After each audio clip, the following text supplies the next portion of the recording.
Kamusta mga brad? Gagawa nga pala tayo ng cheese bread at ensaymada.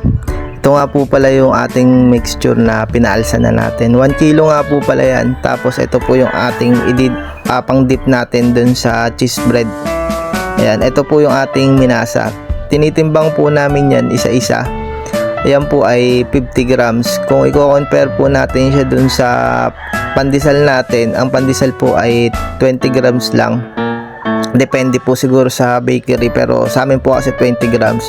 Tapos ang aming cheese pandesal po ay 25 grams. Yan po ay 50 grams. Kaya po mas malaki po siya kaysa dun sa normal po na size. Kaya pagka po bumili kayo ng isang piraso, busog na po kayo, isa pa lang.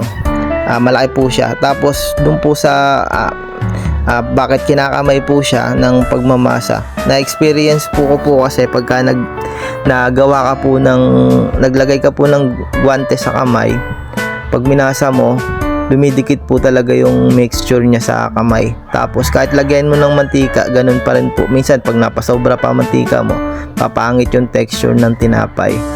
Tapos yung pong pagka nakakamay ka naman, alam mo, tansya mo lahat.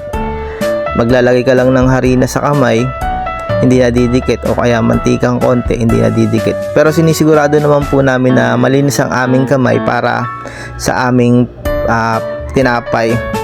Naghuhugas po kami ng kamay para dyan. Yan po ay tsura ng ating cheese bread at saka ensaymada. Hindi pa po umalsa dyan. Tapos ito po yung itsura niya pagka umalsa na. Malalaki na po pagka umalsa yan. Malalaki na po yan pag umalsa na. Puno na po halos yung ating lagayan.